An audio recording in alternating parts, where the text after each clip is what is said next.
Welcome to the Basic Income Show. I'm your host, Scott Santens, and I'm here with my friends and co hosts, Conrad Shaw and Josh Worth. And we're here to talk about just the latest developments in the world of universal basic income. There's a lot to talk about. There was the first country with a basic income, and there's a county that was the first county in the US to permanently fund guaranteed income. And there's a bill advancing in Canada, working its way through. And yeah, just so many things to talk about. So I hope everyone sticks around and watches it to learn all about it. We got like a 5-hour broadcast we're going to do here. And it's been a Yeah, I don't while think, Mm-hmm. because partially my fault. yeah, I can't. Conrad, that's some personal news. I canceled the last few because I have a baby. We have a little girl that was born several weeks early. Now it's Yay. it's making me have deep Congrats. thoughts all the time. Thanks. Mm-hmm. She's a cutie, but all of this work and trying to like fix the economy comes into clearer focus when you like get real about like what the hell is this kid supposed to do in 18 years? Like the kids today that are 18 don't know what the hell they're gonna do. So there's a little First extra. question: have you set up your Trump account? That's Is that something I have going to to be set your. up? It doesn't just come to me I automatically as I like a think. I mean, devoted it should have voter. just arrived like at birth. You should have like received a check Yeah. along with the We baby. Right? we are going to talk about that actually. I Okay. didn't want to talk about it first, but we're definitely going to talk about like the details of the Trump accounts again, and the news about the Dell donation that came out yesterday. Yeah, You you know, should have gotten your I've money from Michael Dell, right? You I got that. once tried to convince Michael Dell at like some schmancy event I got snuck into. Andrew Yang snuck me into an event back in like 2018. They wouldn't let me in. It was like $4,000 a ticket in LA, but I knew he was going to speak there, and we were friends back then, or we were friends. And I said, can you sneak me in as part of your staff? And he told them I was like a bodyguard or something. And the guys with like the $4,000 wristbands for the fancy event like saw me come back to the table with him, and they were like glowering at me as they had to put the wristband on me. He just basically walked me in and said, "All right, go have fun." Like he knew I was trying to raise money for these projects. And he introduced me to Michael Dell, who I tried to pitch on UBI on our projects at the time, who basically seemed uninterested. But I think it's probably because of that meeting that he is now sort of arguably giving money towards a UBI-ish thing. Like I'm Yeah, going to take some That's what credit. it was all from. Yep. but we'll get into the details. But amusingly, he's not going to give any money to you, Conrad, or your No, kid. Right. It was stipulated in his big grant. Yeah. I mean that's Seriously though, you aren't going to get anything from Michael Dell. well, dang it. At least he's doing something, I guess. I don't know. He specifically designed it. He was like, okay, wait a second. I met this Conrad Not that guy. guy. He just had a baby, and we're going to make sure to Mhm. exclude that baby. Yeah. No Can't wait to learn cares more. about- All right. So let's Okay. start off with the biggest news first. This is just huge, monumental news, like just so big. And it's that the Marshall Islands just implemented the world's first universal basic income, fully universal. It's really set up a lot like the Alaska dividend and that UBI there. But this one is actually a country doing it. It's a small country, but it is a full-on country doing this, and they could have done, anything with their sovereign wealth fund, and they decided to purposely do this, like fully universal, every single person, child and adult. If you're a citizen resident of the Marshall Islands, you get this, and you get it every 3 months, and you'll, keep getting it. It's It's permanent. permanent. But by permanent, I mean, sure, like they could decide to end it at some point. Like maybe they just will decide they don't like it, or maybe they'll get convinced by the IMF or something to target it. But for now, their plan is to There's fully no specific permanent plan to UBI. end it at a certain time. Right, So, right. I mean, we've talked not a about this for pilot. years. Is this the where we like clink our glasses and stand over the Bellagio Yeah, fountain? I don't and- even think they had a horse on our little horse chart, did Right. They did not Dark- have they're- a they're- horse. came- Yeah. They're, they came from out of nowhere. they're such Yeah. a dark horse that they weren't even on the map. Yeah. Do Wow. we have like a little cup that we can award them, some kind of laurel to place around the president's Yeah. neck? Feel they should get something. But Mhm. like so Carl Weiterquist immediately, like read this and then shared it with a bunch of other, OG basic income people in a big email thread. It's just like, hey, so when are we heading to the Marshall Islands? Like beach party, let's go. And yeah, he was just super excited, and just so many OG people are excited about this. It's even like they consider this like some of the biggest news in their Right. decades of basic income Right. Which is like academias. these guys have Mhm. been academics and advocates and things, and they originally put together the organizations in the US. And so I'm just honored to be on that email chain. Like I'm like, wow, thanks, Carl. So let's Yeah, start so at the beginning. Like, where are the Marshall Islands? Is it? It's like near Googling. Australia.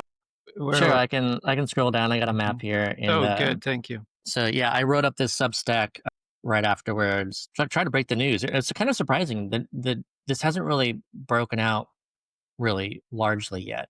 It was picked up by some crypto news sites because one of the options of receiving this is actually via stablecoin, via like a wallet set up specifically for the Marshall Islands. And so, the various crypto news sites were like, "Oh, we go! Like this is huge deal," but only because this is a country using like a wallet instead of anything really to do with Is basic income.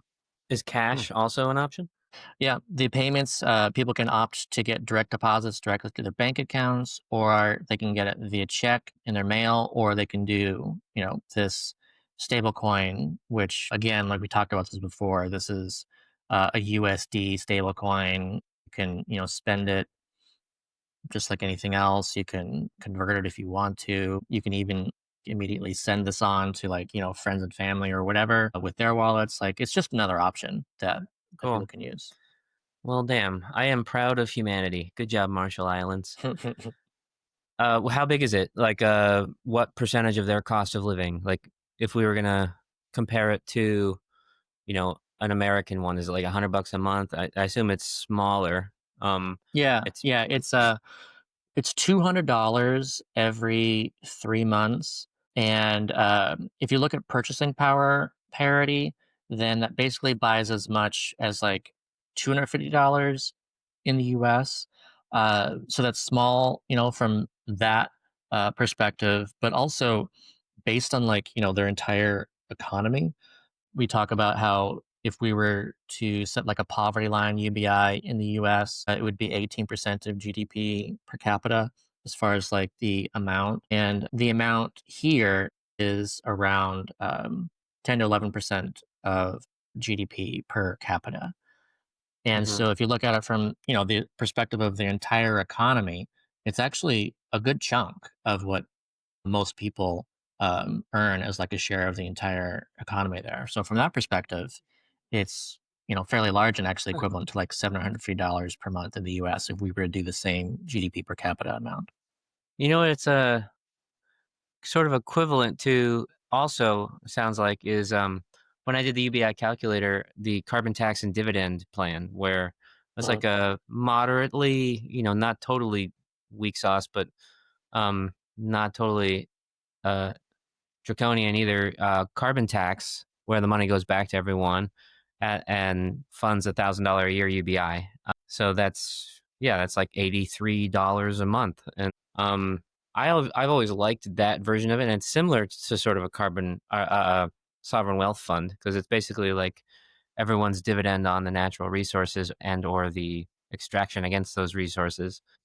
So it's very justifiable. And also, like, if you build, people always talk about like how we're going to get there.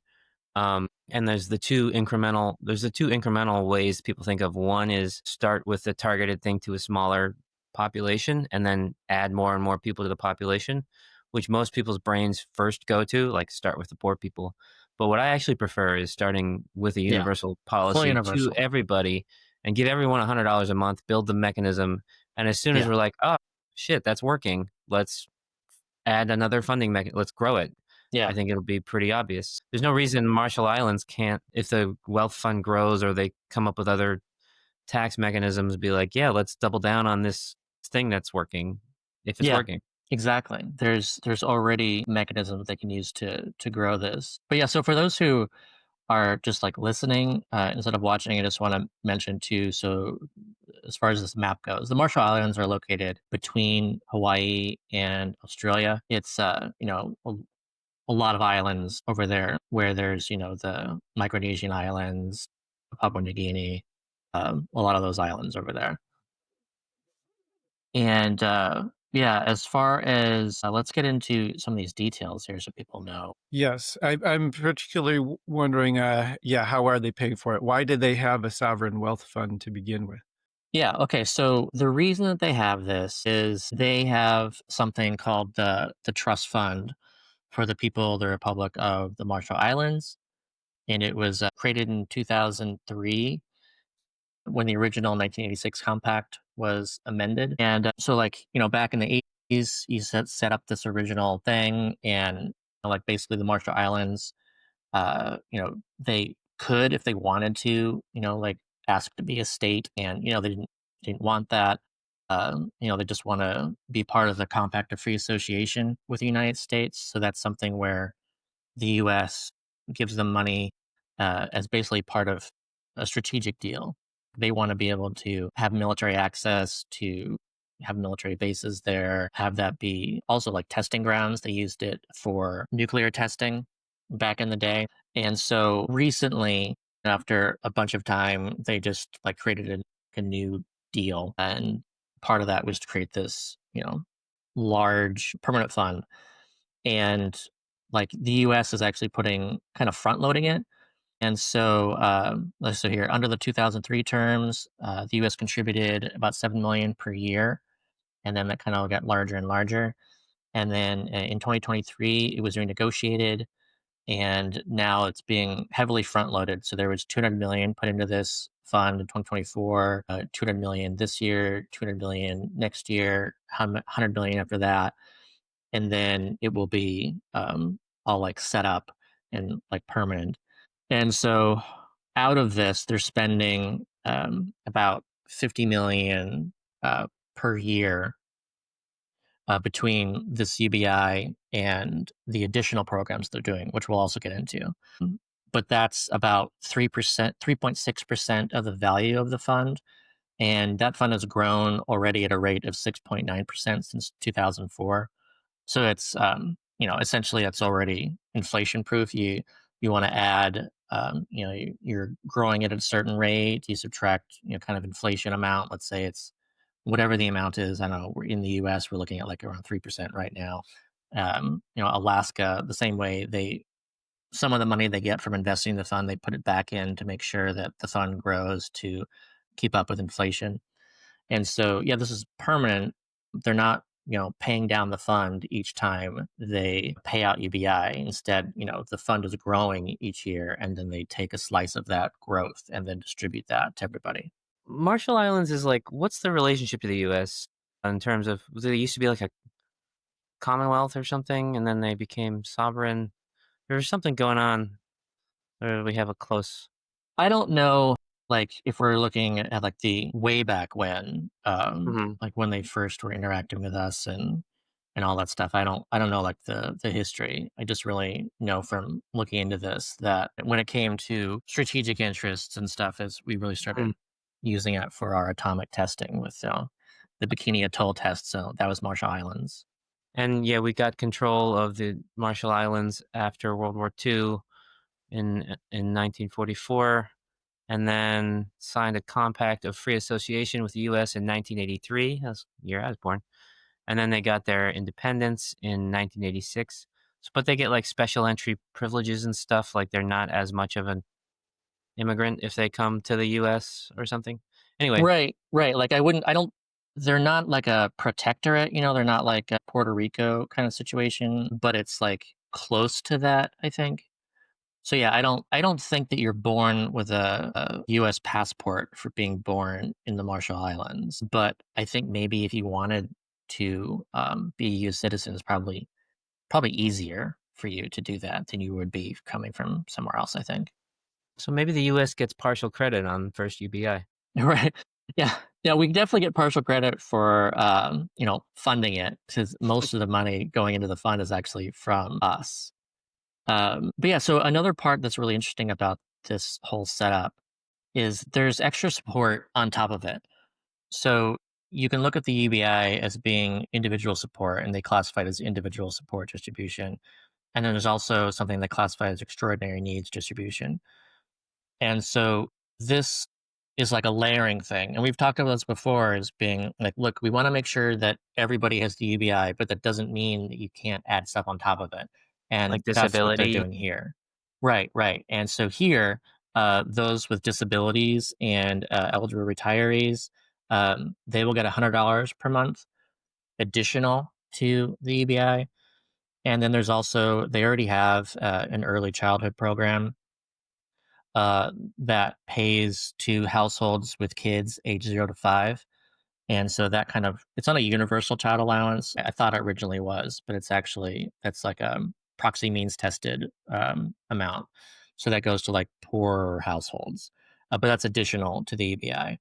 And then they're also doing a geographic thing called outer island base income support, where the details of that aren't like set yet, but it looks like they'll be doing like an additional basic income to everyone in certain outer islands. And those are, more impoverished islands than other ones. And those are also like ones affected more by the atomic testing and stuff. And so, yeah, there's these layers that go on top of this instead of just fully universal and nothing else. This is really fascinating in terms of data, because everything that's ever come out of all these pilots is there's so many asterisks. Like we picked 50 people out of a 50,000 person population, and we did it for a year as opposed to permanently. And like there's all the reasons where we can't really test UBI all the way. We can just kind of test like unconditional money. But now we've got this entire population of this country, and there's so many things that like theoretically permanently we can test and get the data on at a sort of a macro scale. So like the efficiency of the UBI, is it super efficient compared to other programs like we anticipate? The impact of it, does it allow both at the individual and macro level, like individual outcomes, are those getting better? Is the economy itself sort of building itself up because they're Yeah, like because they see very GDP dependent growth. on foreign aid, and then it's very impoverished. But if the whole population gets a little bit of a leg up, do they push further themselves and like sort of bootstrap their economy into more independence? Like what happens over the next 10 years if they keep this in place and the population's benefiting from a basic income? Like I Yeah, wonder who's working on like tracking that information and those statistics. yeah. I think one of the ways that they can see as a success, besides like the obvious like, GDP growth, poverty reduction, and stuff like that, is I didn't include this chart in my article, but they are seeing like population loss in the last like few years, where it's kind of picked up, where people are just they're losing people, and this could potentially make it more attractive to stay in the Marshall Islands instead of immigrating elsewhere to like the U.S. and stuff. So there could be something as well. I wanted to cover a little bit of the crypto stuff as well, since some people that would be the most interesting to them. Here's a little clip too that's about it. On behalf of the government and the people of the Republic of the Marshall Islands, it is my great honor to welcome you to this occasion. USDM1 represents more than an innovation. He's the guy who actually It is submitted an the instrument initial of bill. So like inclusion. he's the guy who In the caused the simplest UBI sense, there it in the means Marshall Islands, access, David Paul. regardless of geography, access to the financial system, and access to opportunity. For our citizens, that means the ability to receive funds safely and to use those funds meaningfully in daily life. This is truly real solutions for real people, both governments and users alike. Supporting this effort is our new national wallet. It's called Lomalo. Lo Wallet means our ocean, which will serve as an official channel for our upcoming universal basic income beginning next month. Beginning next month is just such a fun thing to hear. Yeah, So and that cool. was last month. So he was talking about December, and the payments actually have all gone out, because all the payments were meant to go out by December 1st. So as of December 1st, they officially have universal basic income in the Marshall Islands. All Well, payments this have been is like, received.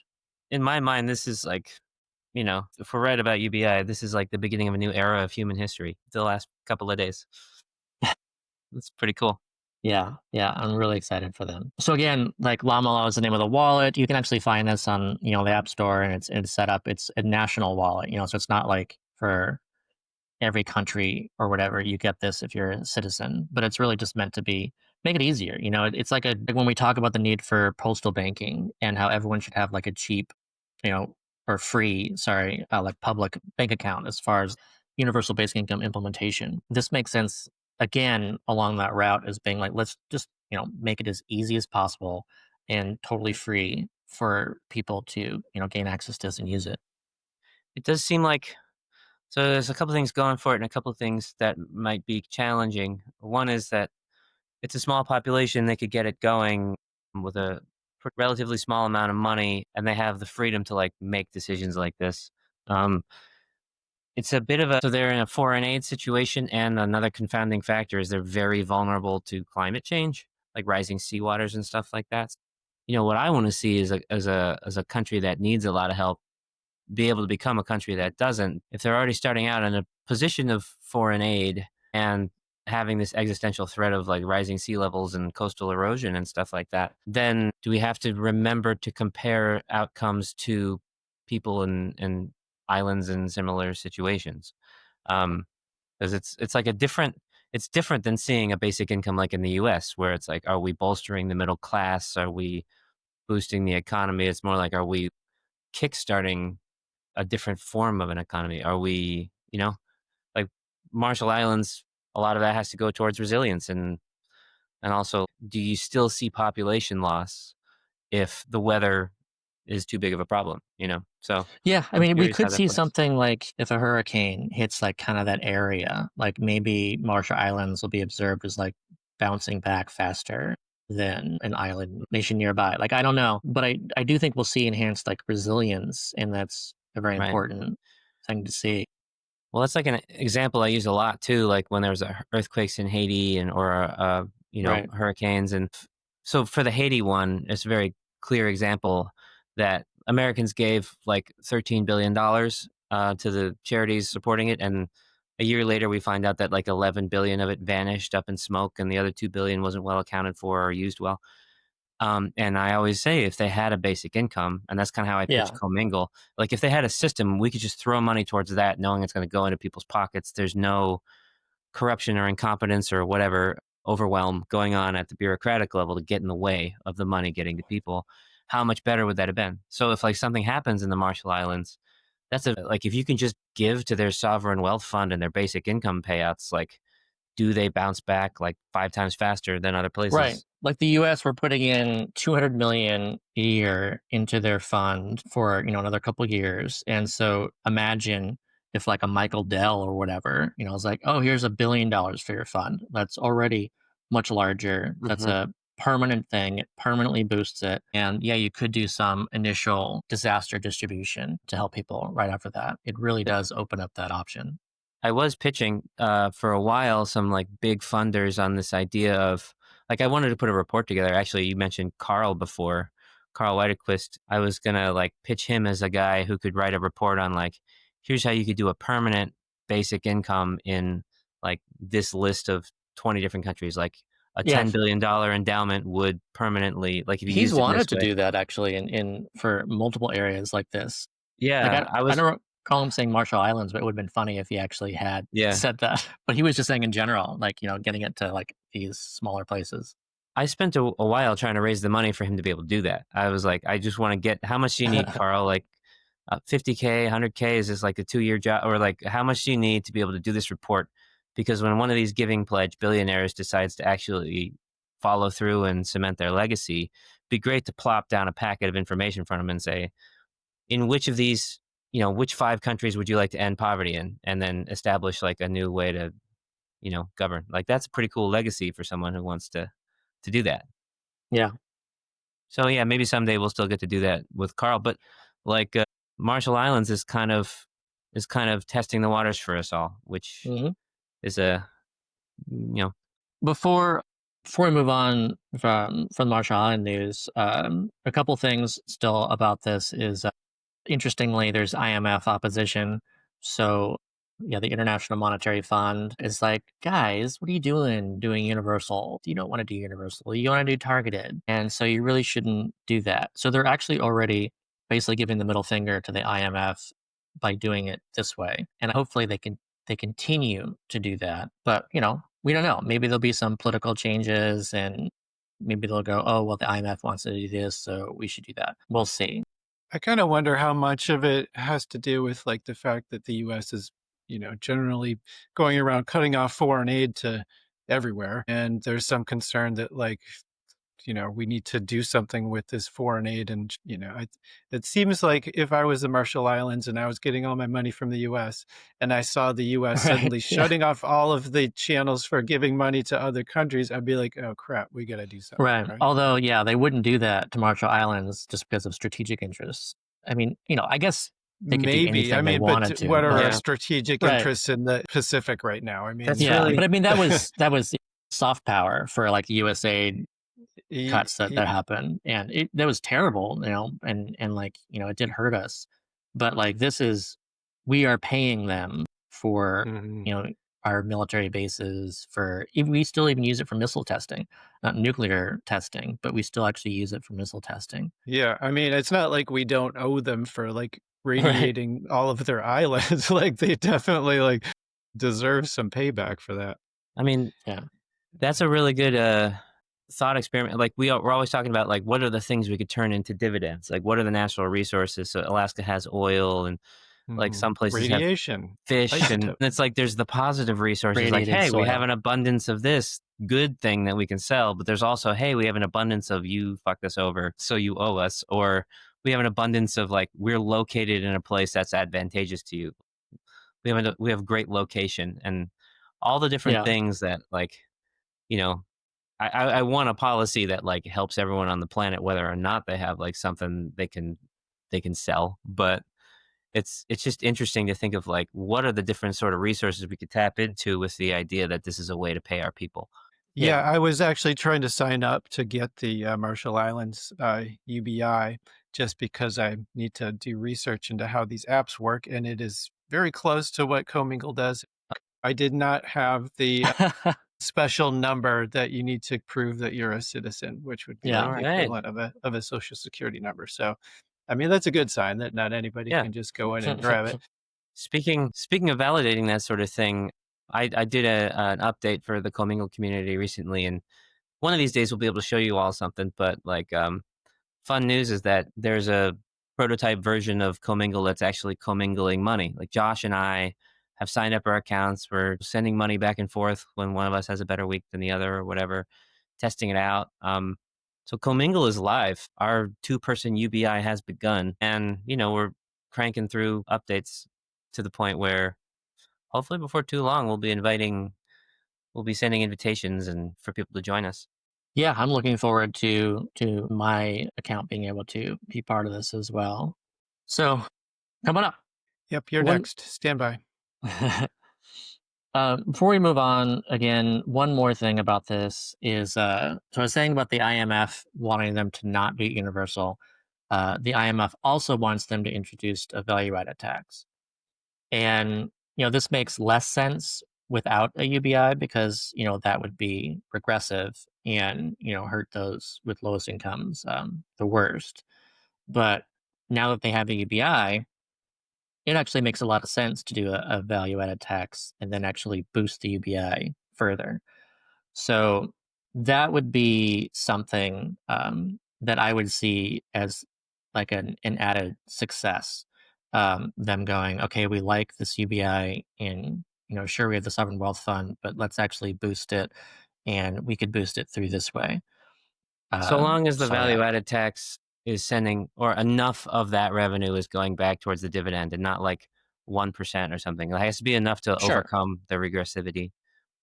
I'm curious, so the IMF, like what are they stating as their reason for like outwardly saying like you should target this? Like It's, do they have the like a list the of traditional demands? stuff. because people they suck and we know better, like that essentially. you shouldn't be giving money to anyone who doesn't need it. That only the poor should get any kind of assistance. You should greatly reduce the amount of money being distributed. Like it's just traditional IMF stuff. It's funny, like I remember we go through phases where people accuse us of different things as UBI advocates, and there was the World Economic Forum and IMF like being accused of like being paid for and working for them and like wanting to, you know, digitally control everybody. And it's like, no, guys, these people don't like universal basic income.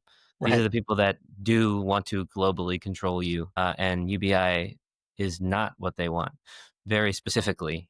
Yeah, yeah. They're constantly meddling in ways of going, oh no, what are you doing? That will require higher taxes on the rich. Like stop that. Anything that removes control too, like what people don't really understand, and I actually try not to say too aggressively too often in a public forum, is that UBI is power to the people, and Mhm. if it's money without conditions and it's coming from the rich and going to everybody else, and there is no say and no control, it really does shift the way things can work, like how well democracy works and what people can stand up for and how much people can be controlled.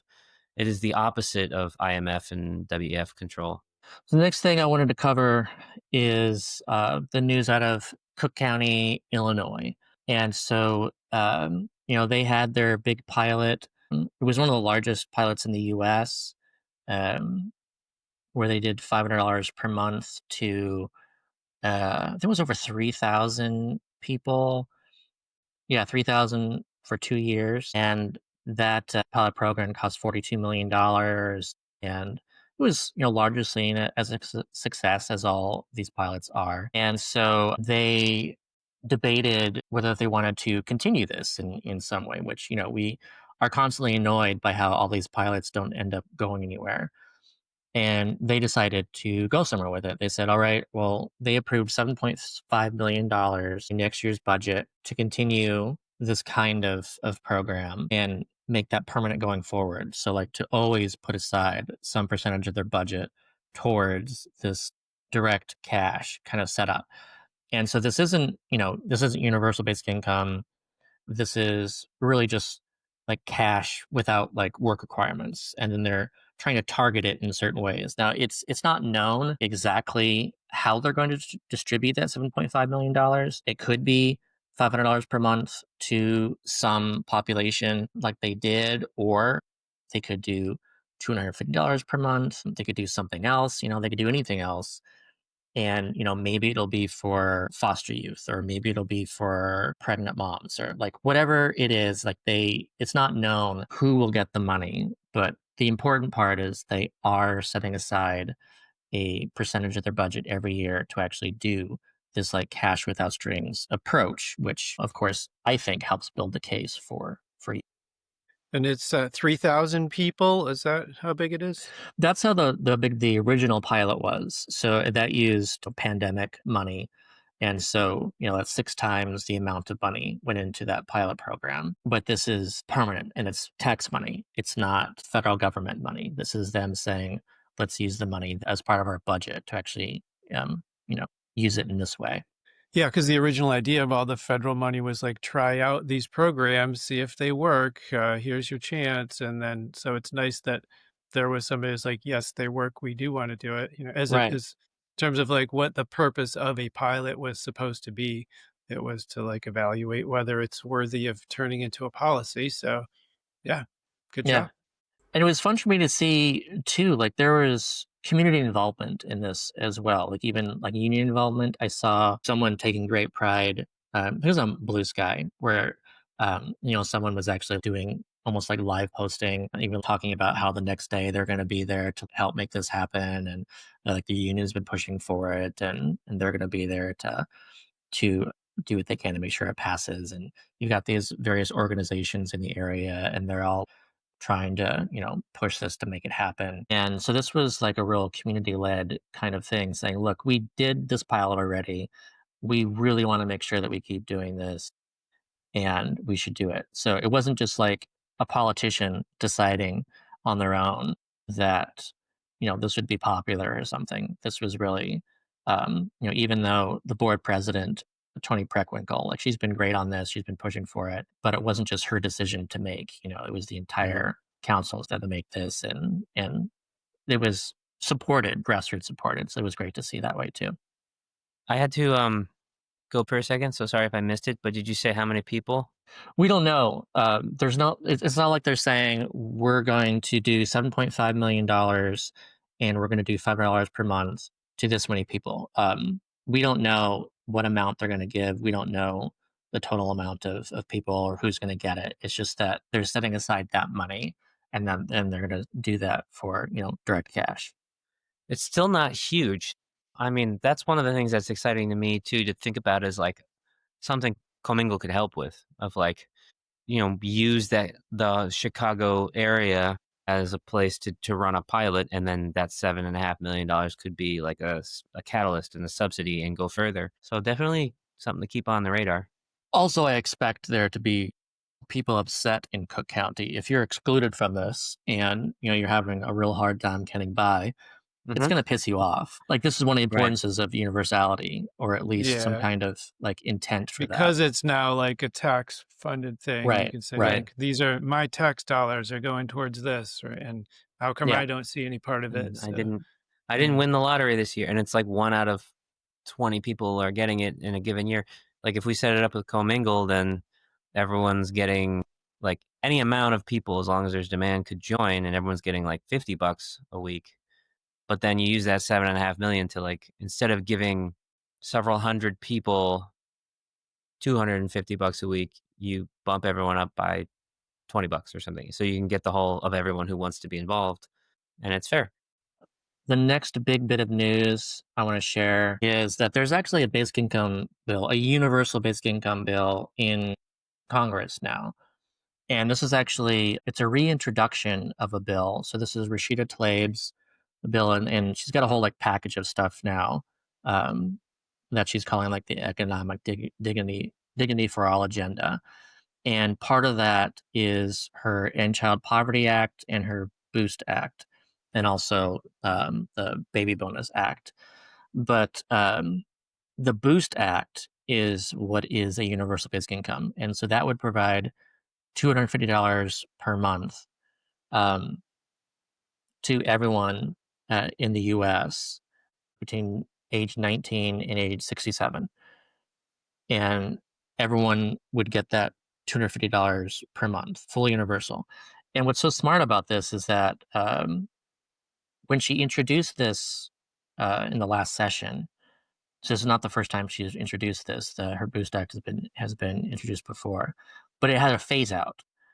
And so this time, what she's doing is proposing to use a surtax. And this is what we've always talked about in regards to like, the smarter way of going about a phase out. And so what this new improved version is that it's a universal approach. Everyone gets the money.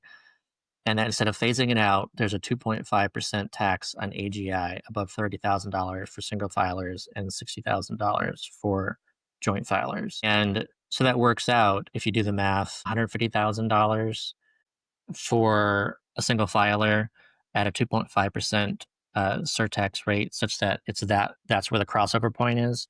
So in the original plan, I think it's the same as the original plan, where the phase out, people would get $0 at that using a phase out. But now with this plan, it's that they're paying $250 per month in additional tax for a $250 per month payment, in which case it nets out to zero. So that that is the way to do it.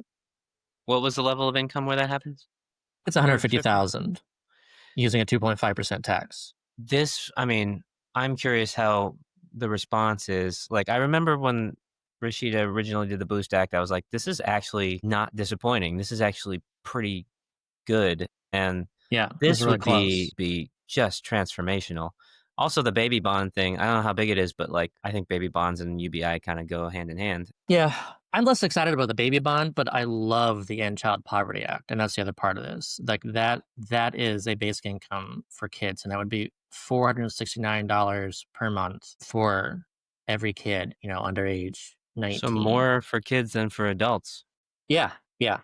I'm not going to be mad about it. But like I said, like I'd be psyched about. I'd be more excited about $100 per month from a carbon tax for everybody than about $1,500 a month Right. for people earning below the poverty line. Like I think one would get us to the brighter future much better and be more impactful. So this is like, do you have any sense of the response that they're getting for this bill? Is it like an obviously no, hell no, this is never going to happen? Or is it like getting its foot a little deeper in the door each time?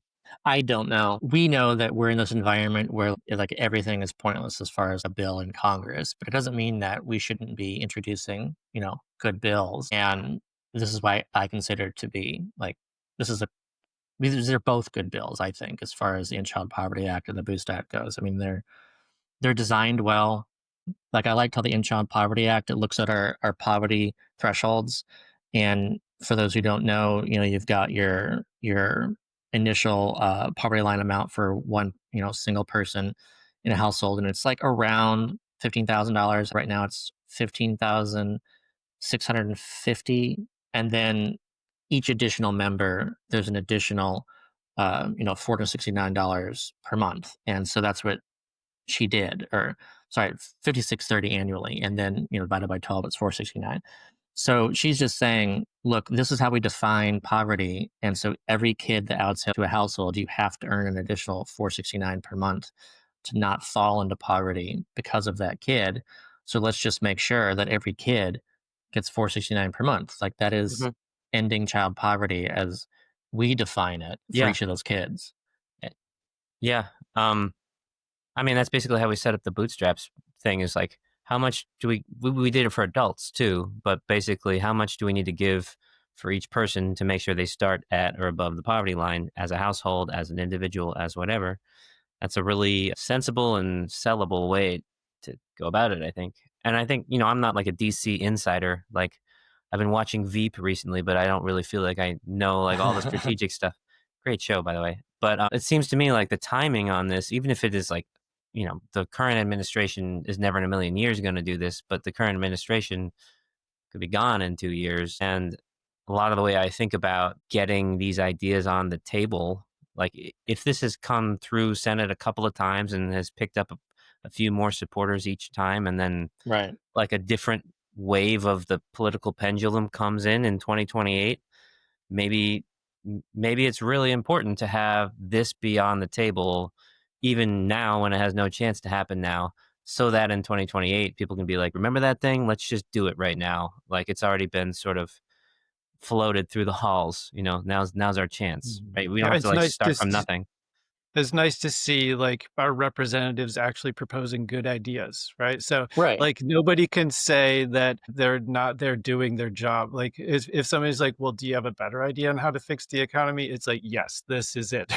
Right. It's Like, clearly yeah, a Right. that's already there. well-designed idea. Yeah. Like it's something that you can actually contact, legislators about, where instead, is there a difference between saying, I support, basic income and, being able to say to some legislator, like, why isn't your name on this bill?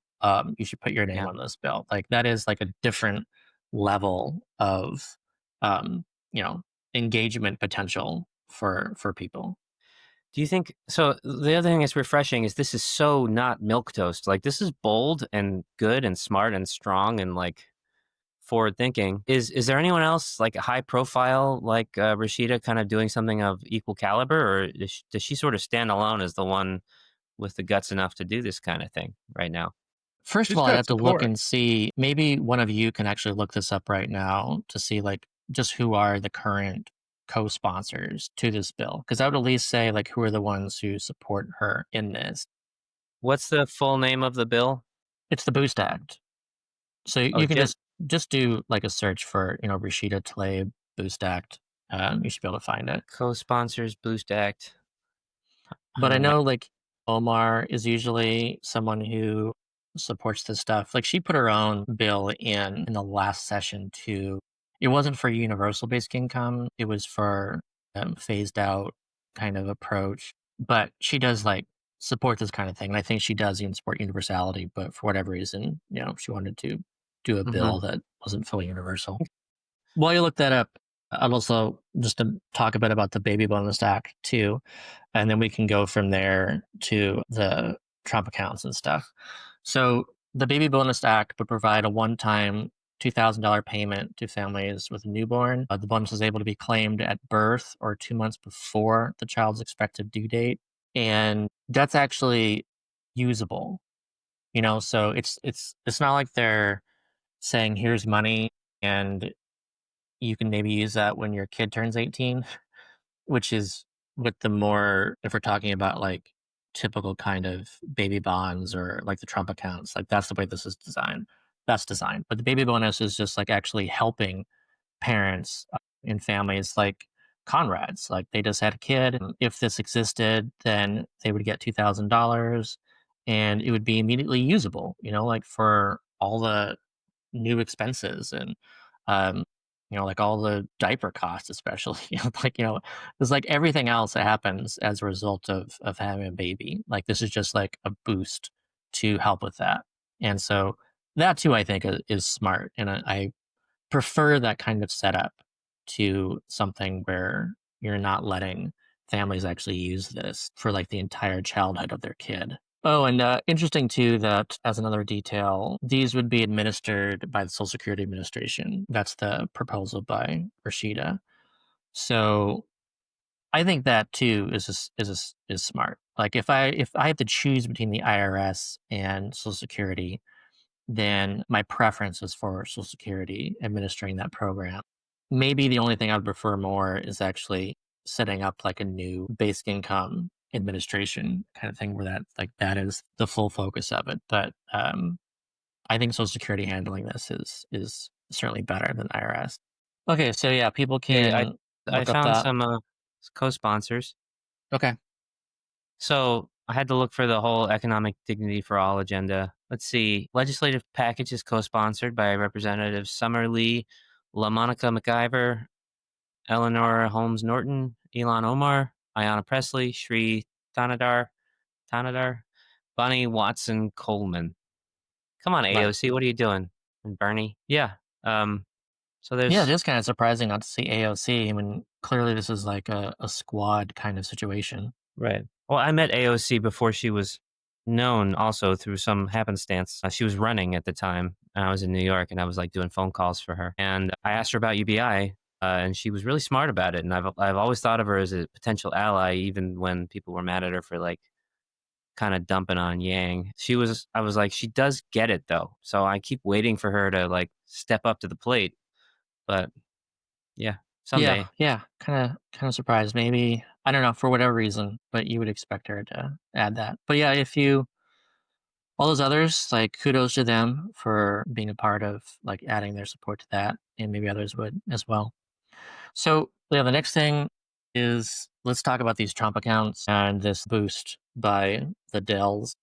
So Trump set up these or said that these accounts should be set up. So this was like one of his executive orders. There's no legislation for this. This is just, he said, oh, we should set these up and put $1,000 into these accounts for everybody. And this has yet to be set up, but potentially could be next year.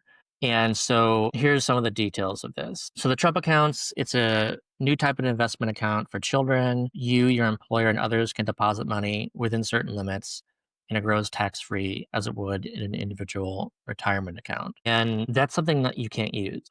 Once you put that money in there, then you, I believe you can access it at 18, but then you could only like use it as like a retirement account still. Again, it's like confusing. This doesn't actually exist yet, but that's kind of like what they're going for. It's also a really And annoying one for him to put his name on. Like just to have to bite that pill like, hey, daughter, That's really the worst part about it. keep well, your eye they on this Trump account. It's your Trump account. It's like, come yeah, on, man. it, You don't have to it put your has name like an on official everything. name. It has an official name too, but like it's going to be called the Trump accounts for I Yeah. don't know how long, but even though it's called something else. But okay, so here's the deal with the Dells and making use of that. So what he's going to do is this will go to children who were born between 2016 and through 2024. So this is what I mean where Conrad's baby is not included in this, because he's aiming for these older kids. Like the Trump accounts are supposedly going to be set up for, I'll define this elsewhere, but like kids born like around now and next year. So it's like Dell wants to use these accounts that don't exist yet to get money to kids who won't benefit from the $1,000, but they could potentially benefit through what he wants to do. And also, he wants to exclude those who live in zip codes where the median household incomes are above $150,000 per year. So it's like, you know, if you're looking at like red and blue counties and zip codes or whatever, then in a way, this excludes at least some blue zip codes for like, you know, being too rich or whatever, just because it's more likely, I think, to be blue than red in that So case. it also excludes poor people in zip codes where there's more rich people. Right, right. If you just happen to be located in a zip code like that, then yeah, you could be poor and not get it just because of your zip code. God, these I mean, fucking these the fucking reason we're guys. even talking about it though is because it's $1,000 going to every child, right? That's why it kind of made its way onto Right, this like it's program. always the details, you know? Like you get into these Yes. details and it's like it's not true that it's $1,000 to every child. And it's Yeah. not true for Dell to say he's giving $250 to every kid. Like these details So really go he's more like than that. looking at kind of this pretty glaring hole in the program is that if you just happen to miss that deadline by 6 months, you're now like way worse off than, I mean, not way worse off, but you're missing out just because of this like unlucky luck of your birthday. I mean, is that the idea? He's like, oh God, we're gonna get pushback from all the people that are like, wait a minute, why don't I get this money? So he's like, Yeah, okay, yeah, let's give a I little bit to the guess people that actually, are alive now, but weren't here in time, right? They weren't born in it's time to get the. right. But okay, so here's the more details again. So here's the government will make this is the Trump accounts. The government will make a one-time contribution of $1,000 to each account for U.S. citizens born between January 1st, 2025 and December 2028. So again, Dell's money is going to go to kids born, you know, before 2024 and, you know, in that window of time. So this is like a sort of like hanging it over 16, the. yeah. This is sort of like a threat or something to the people after that, where he's not making it like a full-time policy. He's like, during my presidency, if you have a kid, you'll get $1,000.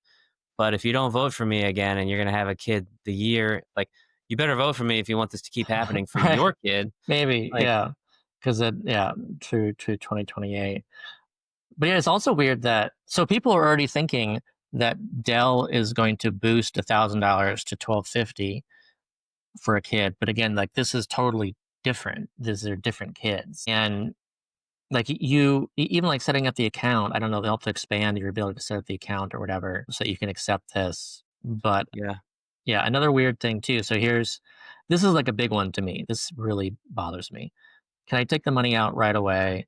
No, you can't take it out until a child is 18. After that, withdrawal rules apply that are similar to the ones for individual retirement accounts. So again, this is more of like a retirement account, and you have some access to it at age 18, but like it's mostly meant to continue to be invested like in the markets until you turn 65 or whatever, and then you can start actually withdrawing from that account. So it's not unconditional cash It is not unconditional in any cash. way. No. Mm. Yeah, I'm just so sick of these fucking guys in power, like deciding And what's best for us and like wanting us to like praise them for it. And there's the kicker, I feel. Like, what are the investment options? You must invest in diversified low-cost US stock index funds.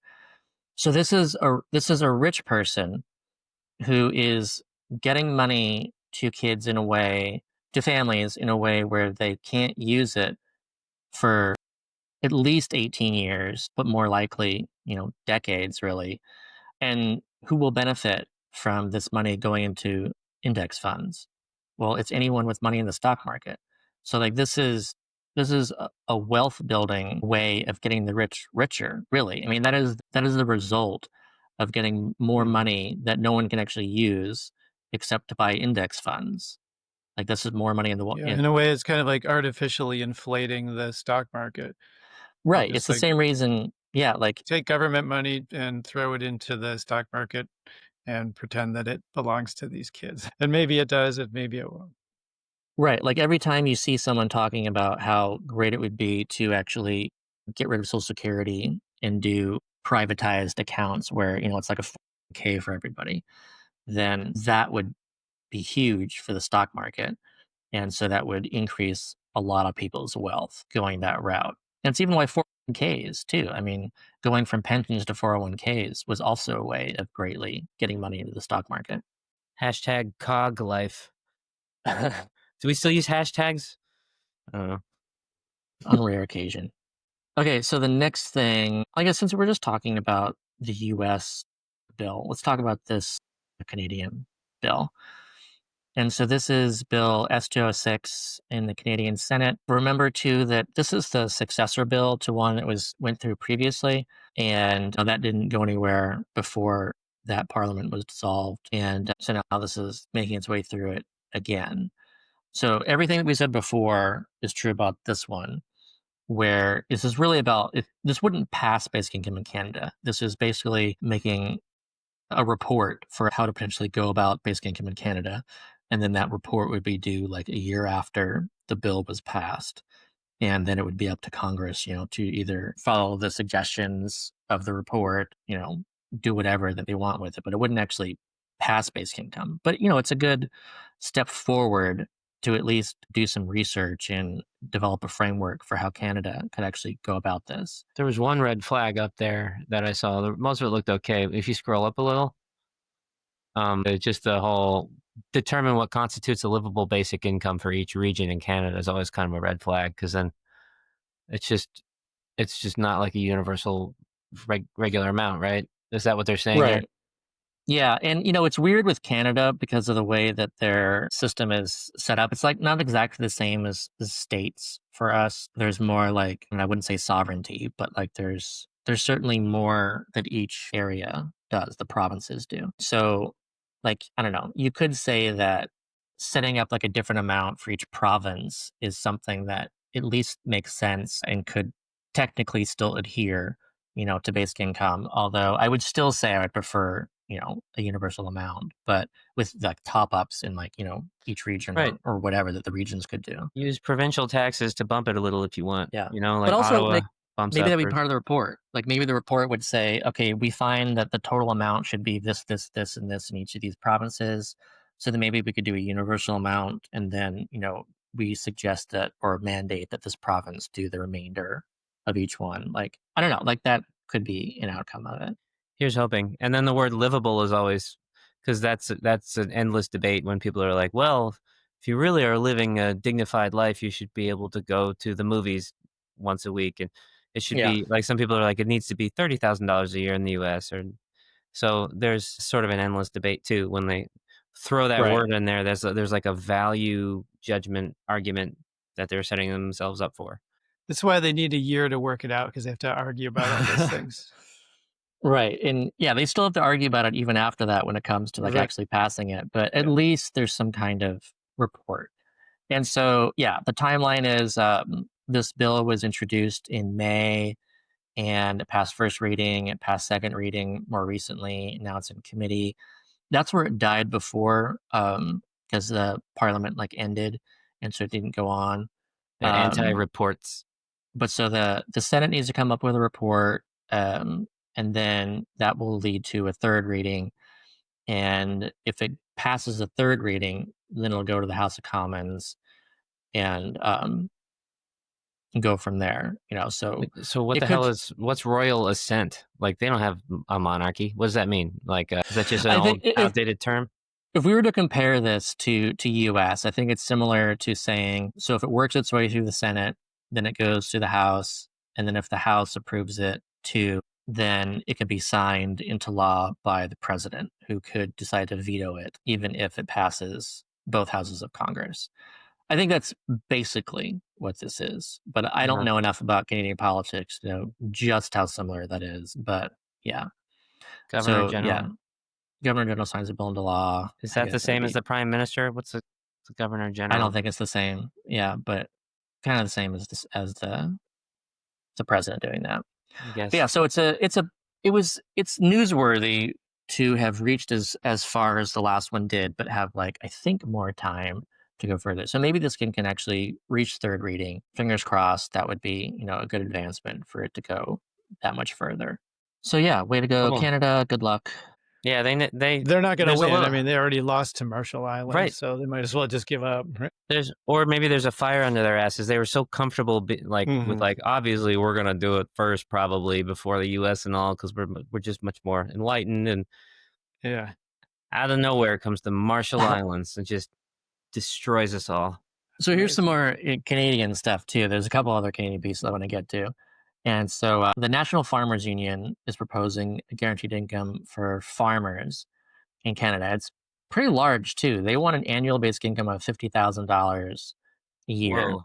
in Canada. They just, the Farmers Union voted at their, they passed a general resolution at their meeting just recently and said that, they should lobby for that to happen.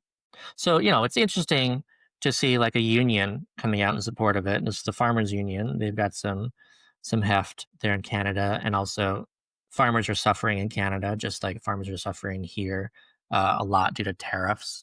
And so I think it's a good development in some way for, even though they're pushing just for them, it's still something where that could potentially be, a large pilot for farmers kind of situation. We'll see. Yeah, I like that they're just going ahead and saying 50 grand, please. Like that's, like that is what you need to live. Like, so if you're interested in us not dying, then maybe here's what it's going to cost. Yeah. And for them, certainly, they're farmers. They're saying this is our job, and we're just like we're doing the work, but like we can't actually live off what we're doing. So it could be seen as like, kind of a similar to, I don't know, like a $20,000 basic income with a $30,000 bonus for farming or something. Like it's not that Canada would pass a $50,000 basic income. Like, yeah, so you're just like 50,000 having to, plus- but it's like a minimum wage in a way, like a minimum salary for right, taking and on this guaranteed, sort of yeah, work. regardless. Yeah, So, yeah, I was like 50,000 plus whatever they earn. That just seems like some kind of extortion. Like, give us all the money or we don't feed you. Yeah, and I think the way, again, like this is a guarantee, and so I think there would be some kind of phase out rate, or some amount of you fall below the line. Like they're saying that you should earn at least $50,000 a year as a farmer, and so if you earn $30,000, you're $20,000 short, and then so maybe the government boosts that in some way, and hopefully would do it with a phase out kind of setup, because you wouldn't want to just like create like 100% marginal tax rate kind of situation. Yeah, the whole top up. I'm just amazed at when. I mean, Canada has shown proclivities for this sort of thing in the past, but lots of people where it's like, let's just top everyone up. Where it's like, someone making 10,000, let's bump them to 50. Someone making 40, let's bump them to 50, and it just creates this huge effective welfare cliff, right? Where it's like, and disincentive. Like, why work 4 times as hard to end up at the same place? Okay, so the next thing, let's get a couple. Actually, let's do a fun thing first. Let's do a fun thing. And so, fun thing is on the next installment of what would you actually do if you had universal basic income? Like, if we actually had a universal basic income, no, people would not do nothing. This is Cat Subway Guy. This is the More future cat adventures of infrastructure? Cat Subway Guy. Yeah. So this He is the probably kind of doesn't thing. realize that he's our mascot for this right. kind of behavior. Here's one of my favorites for, what would people actually do with UBI? Here we go. It's taken me over a month, but I've just opened a new jewelry store in Cat Town. To protect all the valuables, we've hired Mr. Nice as our new head of security. Hello everyone, I'm Shing. After working nonstop for weeks, Cat Town has 2 new locations. One is this jewelry store, and the other is underground. Let's go down and take a look at what's underneath Cat Town. If you're new here, I want to reiterate, there is no AI in these videos. Everything you see is in fact real. Tutu has his dojo down here, and as you can see, everything is connected by pipes and tunnels. Today, I'd like to show you our newly constructed underground location. But first, since Tutu is about to get married to the Sewer King's daughter, Tutu needs to visit the new jewelry store to get his custom-made wedding ring. Let's go with him and take a look.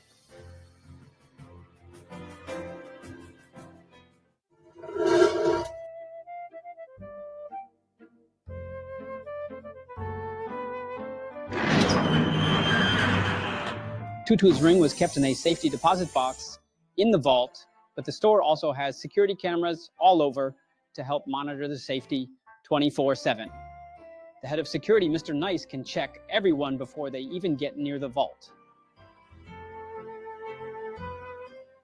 And in fact, he's already caught one particularly inept burglar with his security system. Clearly not a cat burglar. In this case, after verifying Tutu's identity, he was allowed to pick up his new ring. Now the wedding may proceed.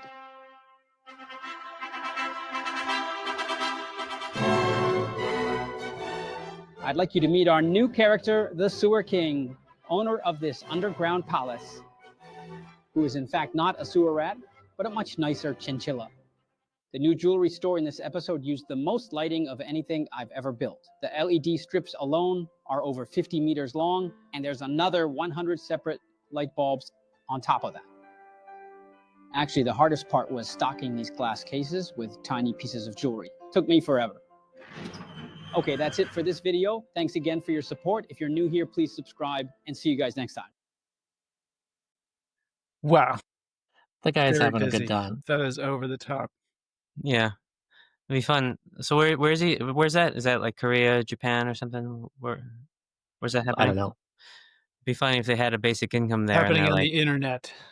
like, well, Right. poverty's been slightly reduced. We're getting some upticks in certain quality of life metrics, except for like cats and pets. Like quality of life metrics are just skyrocketing. Like this is a Yeah, very I guess effective policy for pets. that's one result we can look for in the Marshall Islands to see if there's any kind of pet infrastructure built. I mean, I think it's actually true though. Like a lot of animal suffering probably happens because people gotta like choose between, feeding their kids and feeding their pet and paying their rent and like, or being there. I do think in the UBI world, actually, you reach that baseline of security that means you can be a much better pet owner for a lot of people. Oh yeah, for sure. For people who are like dog and cat and whatever lovers, just imagine how much happier all the dogs and cats in the world would be if people had a basic income. That's And right. seriously, too, like not only is that true for everybody, and just every pet owner, but also, like this is from the canceled pilot in Ontario, where like an example was someone with disabilities who had a dog who like needed their dog. That was their like guide dog, and there is no program for that. Like it's not like you get some kind of pet program, as part of that. It's just that having a pet really helps with those with disabilities, and a basic income actually helps afford that pet. So it's even beyond just like, the importance of that kind of bond you can have with a pet, but also for those with disabilities, it's actually something where it actually realistically provides them that way of feeding and caring for their dog. I do think there is a discrepancy between our idea of what constitutes quality of life and what an animal's idea constitutes quality of life. Like, I don't think the cats care whether they've got a jewelry store or not. That's for us. That's not for the cats. That's for our amusement. There, maybe, I don't know. Cats can be assholes, so maybe there's some cats out there that are like, check this out, Yeah, right. you poor cats. Like, Right, flaunting it. Yeah. eat your fish bones at a dumpster is like a cartoon, whereas I'm living at large. The next thing I wanted to cover was this is another homeless basic income program focused on those who are homeless. And this was in Oregon. This was a 2-year pilot. This provided $1,000 per month. And it did not have a control group. But it did have seemingly had a very large impact. So there's 117 young adults got this. It wasn't just all homeless people. This was aged 18 to 24. And this resulted in 91% having stable housing when those 2 years were over. And so to give you some kind of like a baseline for that, it's expected, just in general, if you're looking at that kind of demographic there, like in Oregon too, I mean, you would expect after 2 years for somewhere around like 50 to 60%, maybe as high as 70%, to be stably housed after 2 years. So, if they did have a control group and it was like around 50%, then you're looking at, a pretty large impact. And even if it was like on the high end, like in saying, oh, well, let's generously say that 70% of these people would have been housed after 2 years just on their own without the basic income, then a 20 percentage point improvement is still like a really hefty like improvement. So this seems like a wild success when it comes to a homeless basic income program. Yeah, the headlines are starting to read like onion headlines almost. It's like Oregon pilot program giving cash to homeless sees staggering reduction in cashlessness, right? Like Yeah. like it's almost giving homes to youth is reducing homelessness. Like it's not that big a leap between like having more money and having a home. I mean, Right. this is the fucking argument we've been making for the last however many years we've each been doing this.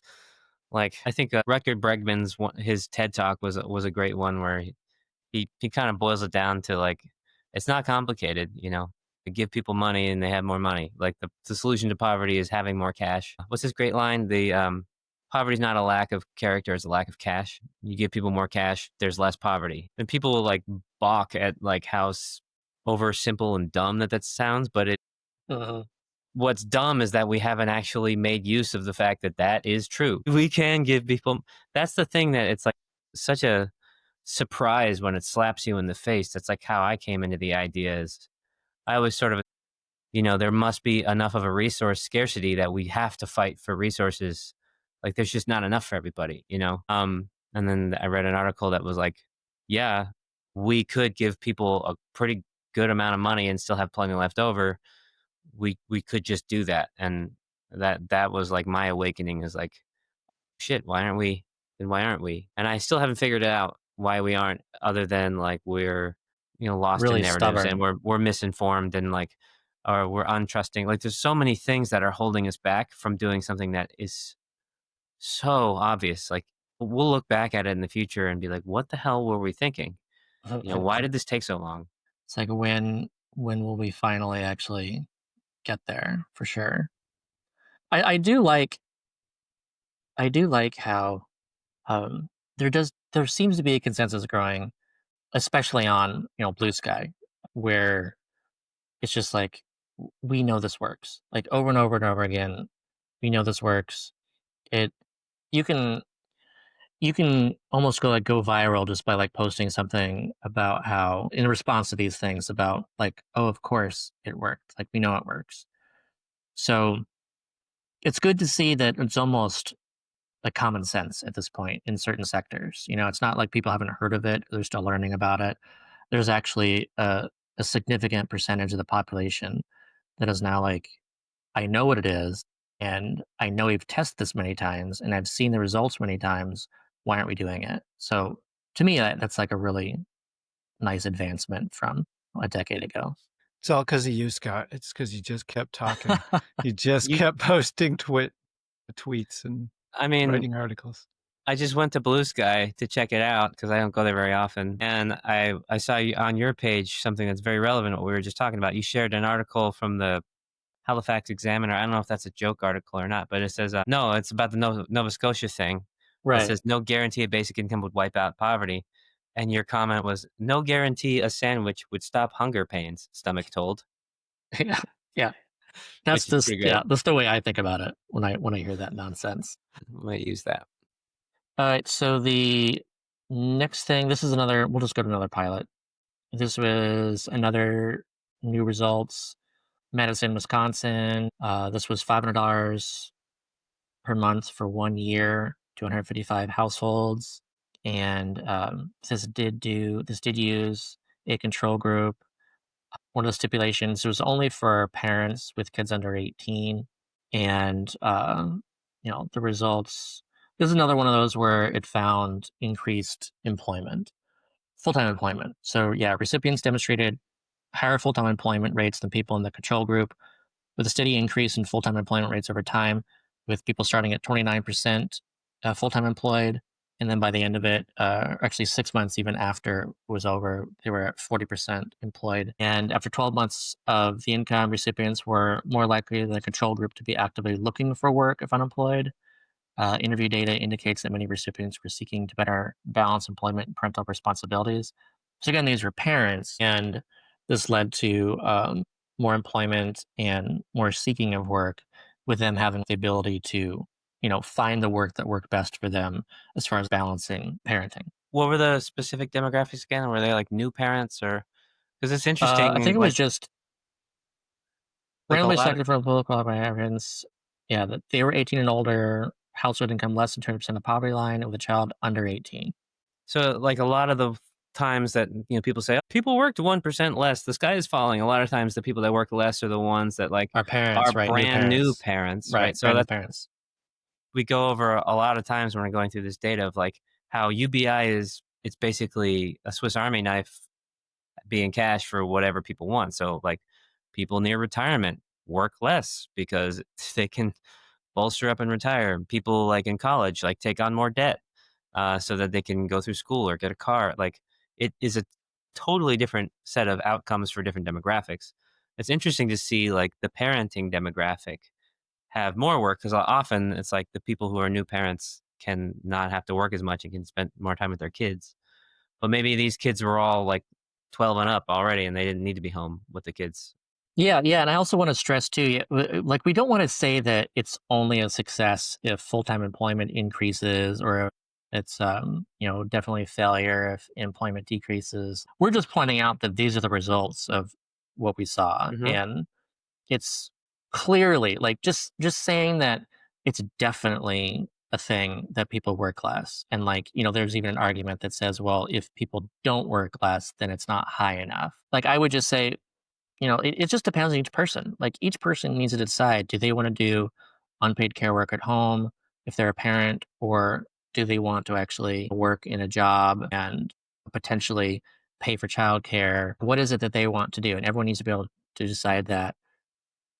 It's not even what they want to do. It's like, what's the smartest, most advantageous thing? A lot of times, if Right. you don't have a Right. choice, you can't make the smart choice. Like all the people who are like pretty financially comfortable get to feel all great about how smart they are with their financial planning and budgeting, but they conveniently overlook the fact that they just have a nanny, or they like, an assistant, or they hire someone to clean the house or whatever. And they have flexible schedules, and like basically is Yeah. And how does welfare impact them? So again, like these people had a household income less than 200% of the federal poverty line. And so, a lot of programs maybe go up to like, I think it's like Medicaid is 138% of the poverty line or something like that. So, there's people who are on the other side of that line who just don't qualify for anything really. And so if you are on SNAP and you're part of a pilot like this, then yeah, maybe it won't make sense to accept employment, because then you'll lose SNAP and be potentially worse off. But then if you don't get that and this is all you get and it's unconditional, then it makes all the sense to be able to work and increase your income without losing that amount. So that's part of it too, for people to understand. Okay, so the next thing, and we'll go through like a quickie. This is another one of the videos. I fed this into Notebook LM. This is a really interesting new study that came out. I guess I'll just show everyone the abstract first, and I'll go back to the thing. And so this is from a program in Brazil, a really interesting program. I knew nothing about this until reading this paper. And so the deal is that adult daughters of military personnel in Brazil, if their parents were serving prior to, I think, like 2000, and then that parent opted in after this change to put in, like, I think 3% of their salary or something into this pension, then when they die, their daughter would get this basic income, and that it could be like huge, like a really large basic income. But, like, as basic income was it was their base. It was unconditional. They would, if they got a job, then they would keep it. It's no longer the case to be that way. So, like, nowadays, they've reformed it so that it's not like set up that way anymore. But this was set up that way. And so you've got this really large data set of people who are actually getting this money. And then you can actually see the differences in regards to impact on employment, of this amount of UBI versus a much larger amount of UBI. And they found it just didn't really have any impact really on employment, even when it's large. The largest they found was a 10% decrease. And that was for the equivalent of $200,000 a year here, I think, in the US. So, like, even like with a very large UBI, you don't see a decrease below 10%, which to me is like fascinating to see that even with like a huge amount that you just wouldn't go beyond that much, because people still want to do stuff. They still want to earn more. But yeah, so I fed this into Notebook.lm, and here's the kind of slide There's version this of it. huge. So, for a long time, researchers have tried a couple of things. First, they looked at lottery winners. But here's the catch: winning the lottery is a one time thing. It's a huge pile of cash, sure, but it's not a steady income you can count on forever. Then you have UBI pilot programs. The problem there, they're always temporary. People know the free money is going to stop, so they don't make big life changes. Neither of these really gets us the answer we need. But then, a researcher at Princeton stumbled upon this incredible situation down in Brazil. And it is as close to a perfect natural experiment as you could ever hope to find. It's pretty much the ideal setup to finally see what happens when people get a large, permanent, unconditional income. Okay, so this is where it gets really interesting. In Brazil, there's a policy where the adult daughters of military personnel inherit their parents' pension for life, and it's a nearly perfect stand in for UBI. It's truly unconditional. It doesn't matter if they get married, get a job, or have other money coming in. And get this, it is huge. The median payment is almost 3 times the national median salary. This isn't some small bonus. We're talking life altering money here. So this is it, the moment of truth. Using super detailed government data, the study to track these women for years before and after they started getting the pension. So the billion-dollar question: what actually happened to their jobs and their careers? The incredible thing about this study is that it boils this whole massive, complicated debate down to just one single powerful number, the answer we've all been waiting for. Negative 0.08. That's it. That is the answer. But what on earth does that actually mean? Okay, so this number is what economists call the marginal propensity to earn, or MPE. Let me just break that down. What this means is for every single dollar of free, unearned pension money these women received, their income from their own job went down by only 8 cents. Not 50 cents, not 80 cents, just 8. And get this, the details here are even more fascinating. That entire 8-cent drop came from a small group of women who decided to stop working completely. But for the vast majority who stayed in their jobs, nothing changed. They didn't cut their hours, they didn't switch to part-time, they just kept on working exactly as they had before. But that 8-cent number is just an average. And like with any average, it kind of hides some really interesting stuff happening underneath. Because when you dig into the data, you find 2 key things that determined who actually left their job and why. First up age. As you can see here, for younger women, the pension had basically zero effect on their work. But for women over 60, the effect was way stronger. Now, that seems kind of backwards, doesn't it? I mean, a 30-year-old is going to get way more money over her entire lifetime from this pension than a 60-year-old, so shouldn't they be the ones quitting? Well, the answer comes down to a concept called liquidity constraints. Basically, you can't pay your rent this month with a promise of money you might get 20 years from now. A 30-year-old can't just walk into a bank and get a loan against this future pension. She has future wealth, but she needs cash today. So she's got to keep working. The pension only really changes your behavior once the cash starts hitting your account. And that brings us to the second big factor, the size of the check. As the study's author points out here, for the smaller pension amounts, the effect on working was basically nothing. It was only when the pensions got really big that people actually started to leave the workforce. This points to another really important idea: adjustment costs. Think about it like this. Quitting your job is a really big deal, right? It's like a high hurdle you have to jump over. You lose your routine, your work friends, your seniority.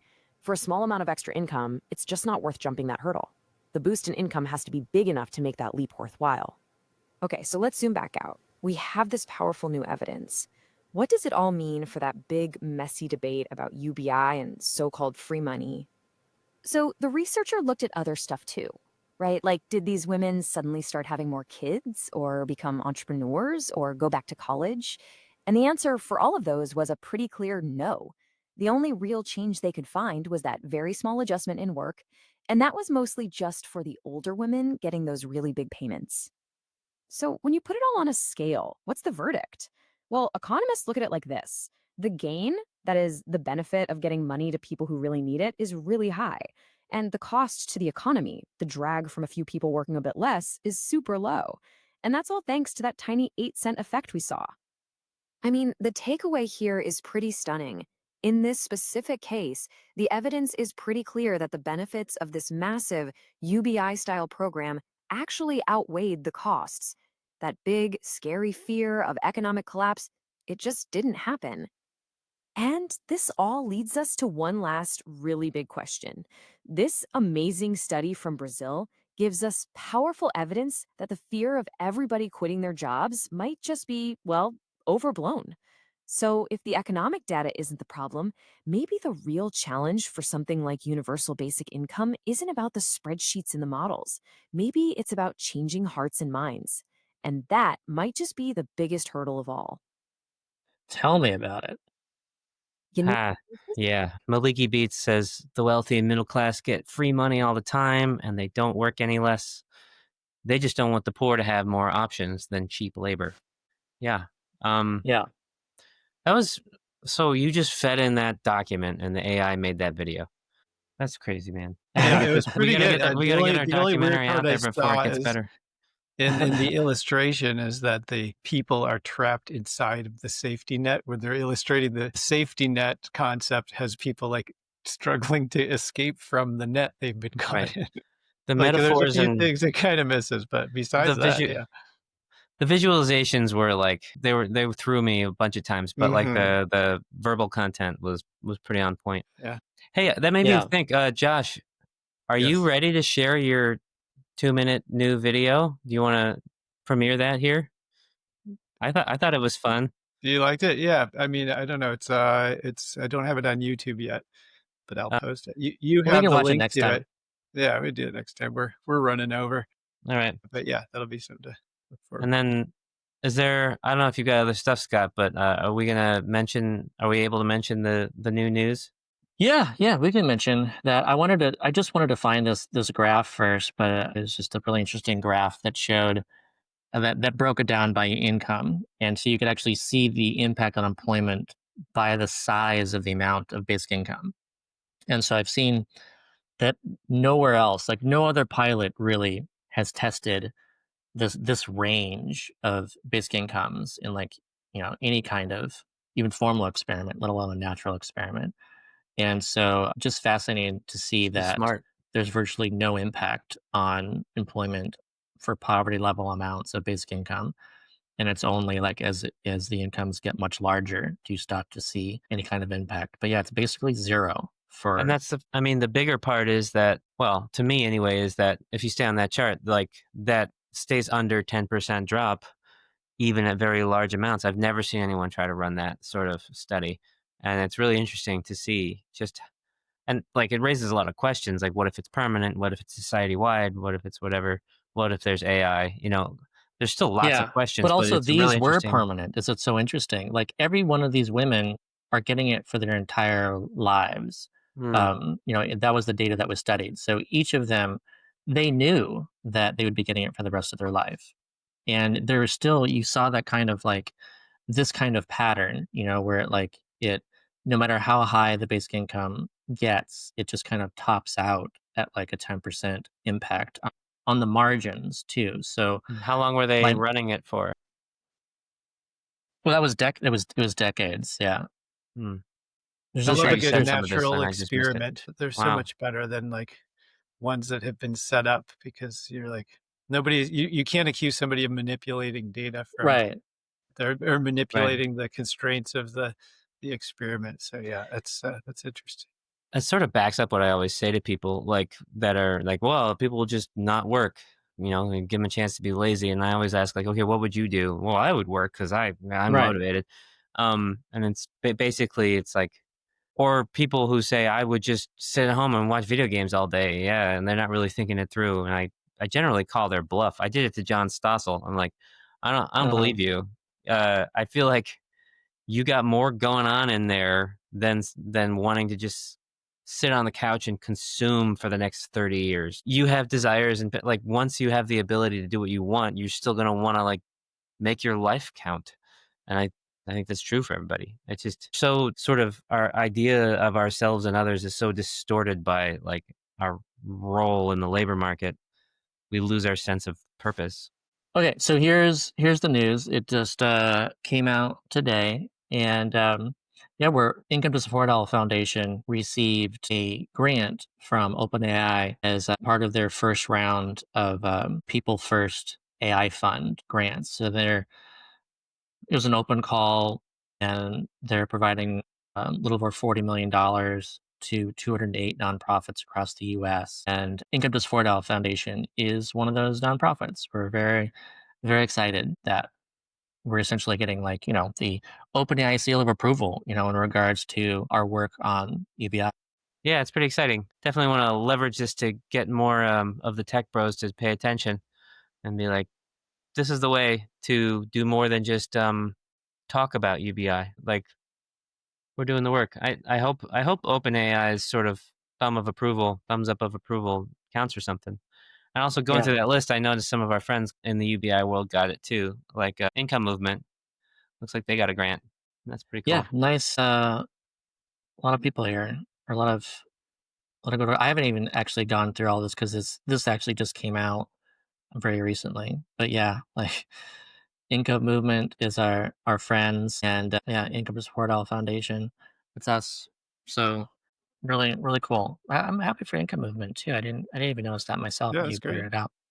Yep. I just sent Stacy an email. Like of all the organizations that are in the area or tangentially related, like I'm glad they got through.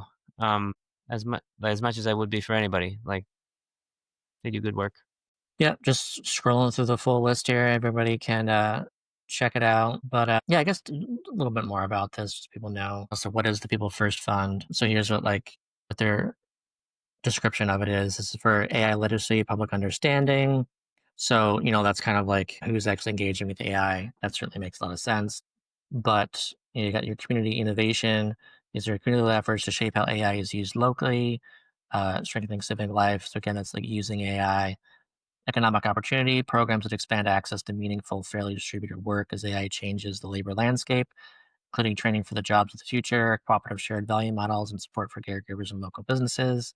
And transformative grants, board directed second wave grants will support organizations or advancing transformative AI work across health and will prioritize projects with potential to scale and create durable public benefit. So yeah, I mean, we're part of this economic opportunity part, and even though it's, you know, the way this language is about distributing work, it's really about making sure that AI actually benefits people economically. And that's what we're pushing with UBI. Also, I like to make the case that when people say work, they're usually thinking about jobs, but the engineering Right. definition is like work is moving a mass distance or a force times distance, which is like if you're doing something you care about, if you're volunteering, if cleaning up your neighborhood, if you're taking care of your own self, that's all work. And giving people money allows people to pursue the work they find important, which I think one of the big takeaways from all these studies is that letting people decide what work they think is important is usually a good choice. Like their idea of what's important is pretty aligned with what we all benefit from in most cases. So we should just free them up to do that. Indeed. I'm happy to see this kind of positivity going on. And in regards, here's another question.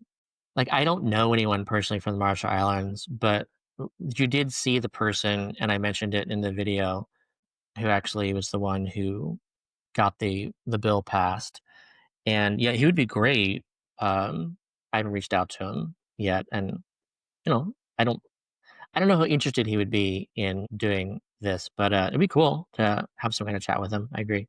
We could just go visit him. We could take a little trip Right. over there and maybe become Yeah. citizens, then start broadcasting from there while we receive our, Yeah. our Marshall Do we have, Islands UBI.